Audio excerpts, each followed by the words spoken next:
Since we last spoke, humans have achieved something never done before in history. Someone has not just broken, but absolutely obliterated MrBeast's YouTube record. That doesn't happen very often. A man from a small Nigerian village has just been drafted into the NFL without ever playing a single game of American football. Dan BILZERIAN is trying to make a comeback and it's not going well. A shocking report was released revealing something about oil companies that you really wouldn't expect from them. And I am bringing back, for one time only, News Daddy movie reviews because we gotta talk about Michael. So I think you know what we gotta do. Let's stop the yapping, take the whip off of its holster, subscribe to the channel, and let's go!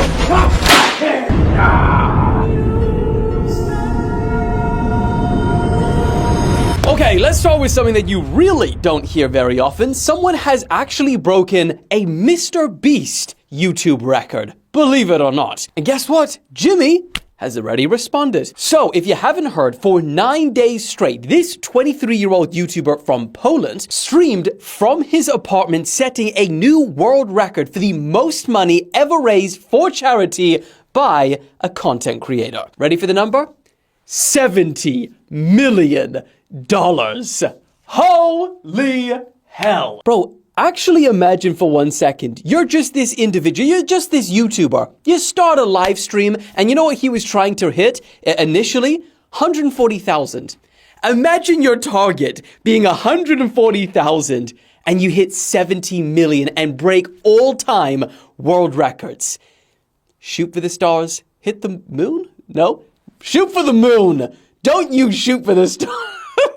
Damn, bad advice. But here's the craziest part, because for comparison, do you remember when MrBeast did his charity, for Team Water, he raised $40 million? Well, to achieve that, he not only is the most subscribed to person on the planet, but on top of that, he also got every massive creator in the world to not only donate, but also spread awareness. Like, everyone was aware of this. Whereas Latvogang, he didn't have that kind of head start, if you will. I mean, bro literally decided to start this fundraiser after hearing a cancer diss track, yes, you heard that right, recorded by a Polish rapper with an 11-year-old leukemia patient. And it was this song that essentially was on repeat the entire time. And it was her story, Maja Mecan. Feel like I put too much of a on accident. Maja Mecan? Anyway, not the point. It was her story that inspired this entire campaign. The song was called I'm Still Here, Diss on Cancer. And after starting this stream, you want to know how fast he hit that 140,000? Hours. In a matter of hours. And things got so insane over the next few days for Latvogang that at its peak, this stream was viewed by 1.6 million people simultaneously. Some reports say 1.4, others say 1.6. We're splitting hairs. But most reports have come to a consensus that that was actually the most watched live broadcast globally at that point. Just record after record. I mean, this is, look what happens when humanity gets together for a good cause. We've got enough corn casserole going on in the world right now. Let's all just take a minute to enjoy the good side of humanity, right? We're great, aren't we? Just as a team, us humans. Sometimes. I need to say most of the time right now. God damn. Anyway, at the end of day 9, they raised $70 million for Cancer Fighters Foundation. And guess what? The previous world record holder, MrBeast himself, even he got involved. And we all know how competitive he is. But this time he said, love it when people use their platform for good. We are a whole kumbaya story today. Unfortunately, the video doesn't continue like that. Oh, God, next story's really not like that. Last chance to get your happiness in. Manja, manja, manja. Moving on. Okay, let's talk about Dan BILZERIAN. Remember him?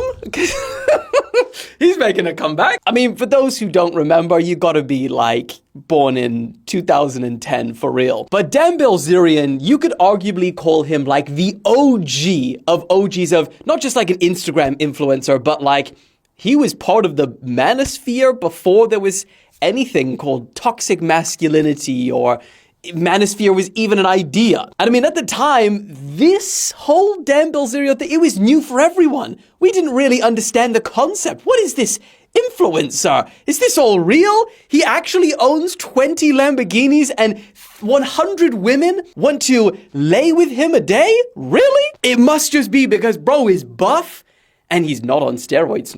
Like, you know, let's really make that clear. And it's probably just because the beard is so, I mean, we know what it does to people when they look at Alex, so we do have some evidence there. But, you know, as time went on, it turns out, as is common knowledge nowadays, Instagram is certainly not reality. And there's almost always more to this story, because at some point, you know, the method of showing how amazing your life is to everyone while they're struggling kind of got old. Can't believe it was even a thing in the first place. And not only that, but then came the fraud allegations. You know, where does Dan Bilzerian actually get his money to afford all of this lavish lifestyle that he's showing us? But then the lawsuits came as well, and according to one of them filed in 2020, it's just 2020, sorry, Dan Bilzerian rents his houses, the models, the flights, the yachts, all of it. I mean, who would have guessed? And allegedly charged all of these expenses to a credit card that someone else pays off. Anyway, long story short, he kind of fell out of the public's interest, alright? And I honestly hadn't heard Dan Bilzerian's name in a minute. And then I was having a conversation with a friend the other day, and he was like, do you hear that Dan Bilzerian is running for office? And I was like, no. You're confusing that with Andrew Tate. Andrew Tate said he was running for British Prime Minister. And he said, no. It's Dan Bilzerian. He said, check it out. I did. And if you go on his Instagram today and you ignore all of the millions of half-naked women, you find that, yes, he is running for Congress. Dan Bilzerian is in the era of politician, which is, I would love to say that that's like a really unique case, but it seems to be a bit of a theme nowadays. But the real interesting part is the angle that he has chosen for his campaign. In an interview with TMZ, he said why he was running. Talk to us about why you've pivoted here and decided to run. I just don't feel like anybody in government is doing what is in the best interest of Americans, and I feel like they are doing what is in the best interest of themselves, and you see that with Trump. I feel like every decision that Trump makes is based on what is best for him and his ego. Now, apart from being America first, there's one issue that he has arguably been the most vocal about, and that is Israel. This is not America first, it's been Israel first. And I think given the current state of the world, that's where he believes he's going to probably get the most support, which is why he's really hammering it home. You know, just to quote some of the things he said that they are the biggest threat to the world. We're on the cusp of World War III because Jews can't stop stealing land and attacking their neighbors. To me, the more I look into this, it's just worse and worse. And I don't look at this as a Zionist problem. I mean, I think Zionists are the problem, but I think it's more of a Jewish supremacy issue. I think it's the fact that their religion believes that they are chosen by God and that they are better than other people, and that allows them to treat the Palestinians like dogs, and it allows them to just, treat them not as humans. In fact, turns out that he's actually running against a Jewish candidate, Randy Fine, in the Florida's 6th district. And then Dan Bilzerian called him a fat Jew, among other things. And you wouldn't believe it, but TMZ was actually the one to confront him on this. You called your opponent this fat Jew. So he's not from Israel, but you called a guy in Florida this fat Jew. How is that not anti-Semitic? Well, he's a Jewish supremacist, and he puts Israel before America, and I think that, he should be tried for treason. This fat Jew is anti-Semitic. Yes. Dan. I mean, that's what you say, but how about that's every single time that's what I know. I don't say it. I know he literally talks about how Muslims are lower than dogs. So is that Islamophobic? Yes. Yes, it is. And that wouldn't be, that's not appropriate for him to say either. Yeah, and he's also said other things along the lines of he wants to kill Israelis, Judaism is terrible, and even avoided the question when asked if Hitler was anti-Semitic. I mean, like the Times of Israel, they put out this tweet and basically repeated what I just said. And then he replied to that saying, thank you for spreading the truth. This is exactly what I said. Give me a rifle and send me the over there. I truly believe that the majority of that country is evil. Anyway, if you put all of that to the side, he says that he's very serious about running for government. Now, he said he doesn't want to be in Congress, but the only reason he's running is because he hates the job elected officials are doing now. So you're probably wondering, does Dan Bilzerian actually have a chance to become a lawmaker? Well, I mean, yes, that's America. But I mean, let me know what you guys think about this whole situation. Is it just one of those classic things like Andrew Tate just yapping, I'm running for, prime minister. Turns out he never really is. It's just one of those things to get back in the public eye. Do you think it's one of those? Or do you think he's serious? Let me know your thoughts in the comments. But for now, moving on. Okay, putting America to the side for a second, I want to talk directly to you, Nigerians. What the hell are you guys putting in your jollof rice? Because Exhibit A, what the fuck? Corn casserole. This 21-year-old from a small village in northern Nigeria has just been drafted into the NFL without actually playing a single game of American football. Because I think you already know. The Philadelphia Eagles used one of their 7th round picks on him for the simple reason, bro is an absolute freak of nature. Not only is Uar Bernard described as a physical specimen standing at 6'4", weighing 306 pounds at apparently only 6% body fat. I mean, he looks a little bit more than 6% to me, but that would mean that bro is solid muscle at 300 pounds. And also, in actual training drills, he is putting up numbers unheard of for someone his size. He clocked a 4.63 40-yard dash at 300 pounds. That is crazy. And you know what his actual sporting background is? Basketball, and the real version of football. Some hooligans would call it soccer. So he is starting from scratch with his skill level at American football. But someone tells me he's gonna be okay. I don't think they really care if he can throw a ball perfectly. I think they just want him to it up. So the real question is, I need some of that jollof rice, guys. Please hook me up. Moving on! Also, over the weekend, this man made history. But so did this one. And this one. A lot of history made. In fact, all 3 top places of this year's London Marathon were the fastest official times ever set, ever, by human beings. We've done 2-3 stories so far and already made history multiple times. Now let me tell you, this was a fantastic weekend for Africa because the first place, 31-year-old Sabastian Sawe from Kenya, he was the first to run an official marathon under 2 hours. It's been done, but it wasn't an official. Eliud Kipchoge, he had shoes that were technically illegal and all sorts. But this was the first official one. Bro did an average pace of 4 minutes 33 per mile. For 20, how many miles? 22? How long is the marathon? I think it's 22 miles. But guess what? It wasn't just first place that made history by becoming the first person to officially run under 2 hours a marathon. Second place also did it. A runner from Ethiopia finished just 11 seconds behind Sabastian. And not only that, but the runner in third place from Uganda, which many people are saying is actually from Kenya. Well, he finished in third, but he set the world record, previous world record now, for the quickest time a marathon has ever been run, officially. And it makes you think, imagine breaking the world record and still coming third. That is the level that running is at currently. Oh, and guess what? It wasn't just the men. The world record was also broken in the women's division. And she was from Ethiopia. So what a day for Africa. Jeez.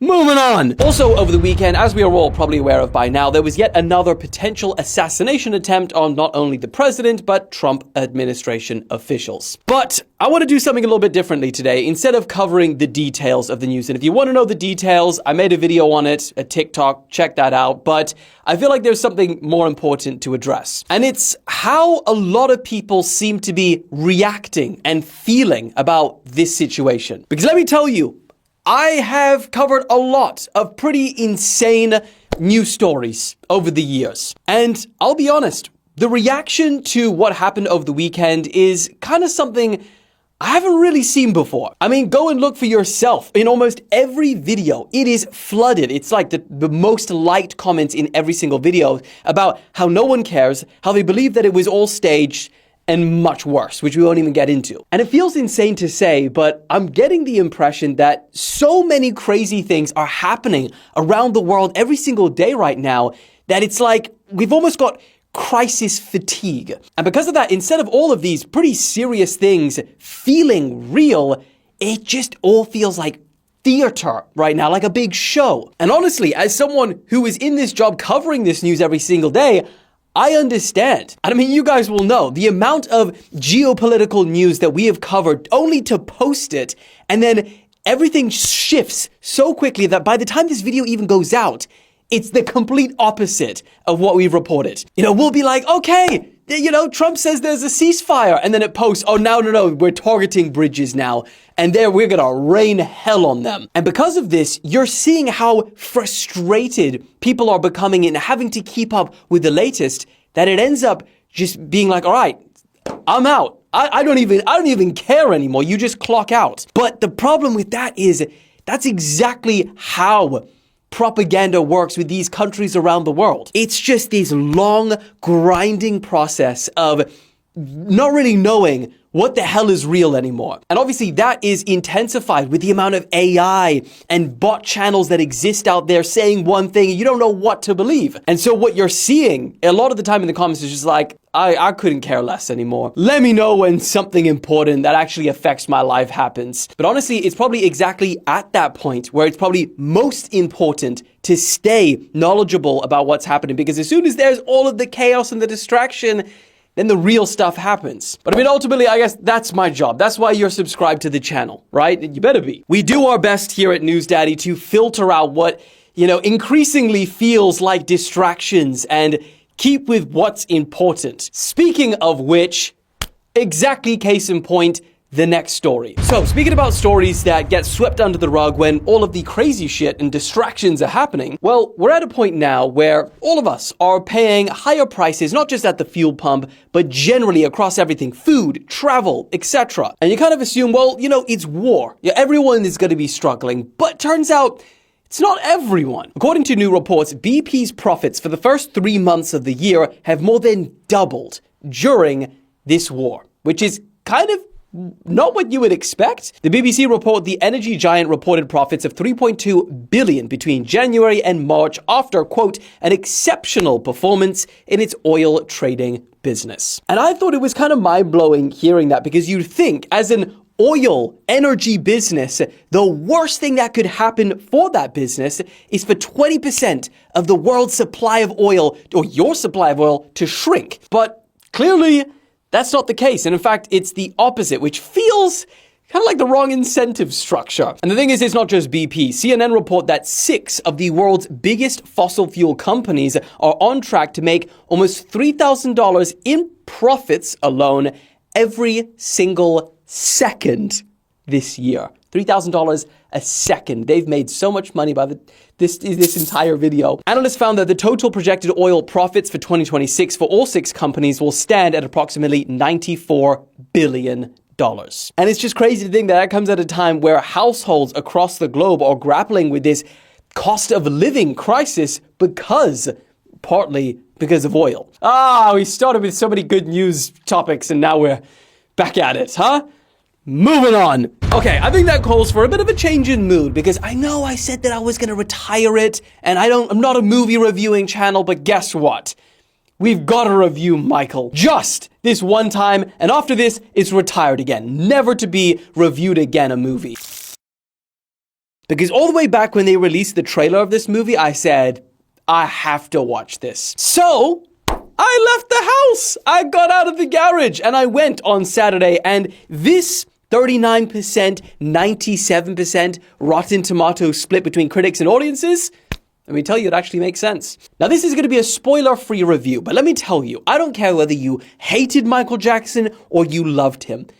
You are going to leave that theater with life lessons Somehow. You wouldn't expect it, but you will. I mean, you learn a lot of things if you're just a general Michael Jackson fan. If you're a hardcore one, then you probably know it all. But you do learn a lot of things, like, stuff around his childhood, which was very interesting. But the biggest takeaway for me, by far, is that, in a lot of these biopics, the individual, it comes down to a certain choice or this struggle that they had to go through to achieve what they achieved. And it's this very, you can too sort of message, you know what I mean? Michael is unique in the fact that you can see from this movie, it's very clear that this human was given such an unbelievable talent from birth. He just had something. And it's kind of interesting because how much success he ultimately achieved really lent on the fact of how much he embraced the talent that he already had. How brave enough he was. Getting a little deep here. No, we are a serious channel, then we dive into deep personality traits, okay? Shut up. How brave he was to lean into the uniqueness that he was given. And I was sat there watching this, and here's the life lesson that I learned. I believe that all of us are given uniqueness and talent at birth. But through the social conditioning, the shame, the fear of getting left out or rejected, you start becoming a little bit more normal. So you don't stand out. You don't get teased at school. It's almost like undoing the uniqueness and the talent that we were given, which when you actually watch this Michael film, you see that Michael Jackson was arguably one of the most interesting and someone you couldn't take your eyes off simply because he wasn't afraid to really just be who he was, which is very strange, but interesting and talented individual. So from the standpoint of there is a movie out now about one of the most interesting humans that have ever lived, then yeah, it's worth a watch. Now, from the actual making of the story and constructing of the movie, I also do get the critic scores. There's a lot less struggle, I guess, or the bad sides of the whole story that weren't told. I only found out after, due to legal reasons and NDAs that they had, the actual filmmakers, they couldn't get into all of that. And I feel like if you are a movie critic, you could argue that this didn't tell the full story of Michael. And, obviously it's a biopic. That's what they're supposed to do. So you leave the cinema definitely feeling a more positive version of Michael. So it feels like a more of an inspirational, motivational type movie. Obviously, I don't think it would necessarily feel like that if they told the full story. I mean, personally, I felt like as a movie, it did the job. It made you think about it for many, many hours long after you finished watching it. And that, for me, News Daddy approved. And then, rounding out today's video with the world's favorite segment, Today in History. Today, in 1945, one of the most notorious dictators that has ever lived, Mussolini from Italy, he and his mistress were executed after attempting to flee the country. This is also coming at almost the exact same time that Hitler realized the war was lost. Also, today, in 1967, Muhammad Ali was stripped of his title after he refused to be drafted into the armed forces. And then also today, in 2003, Apple dropped iTunes, and they changed the way that people listen to music for many, many years. Obviously, iTunes, believe it or not, it is still around, but obviously it's very outdated now, but it's still very good to look back on where we came from. Yeah, don't know if you can tell, it's a bit of a weird point that we are in life. Today was a real, God, you got therapy, Daddy, today. Talking about where things started, actually, little quick one. No news roundup on Thursday. It's actually going to be a historic day for the News Daddy channel because we are dropping the best video we have ever made in the history of the channel on Thursday. We have been working on it for months. Yes, Asia Tour is officially getting one of the videos from the Asia Tour on Thursday. So as soon as you see it, hit the watch, hit the like, hit the subscribe, comment in there. Cannot wait for you guys to see it. But I think it's time to stomp me up.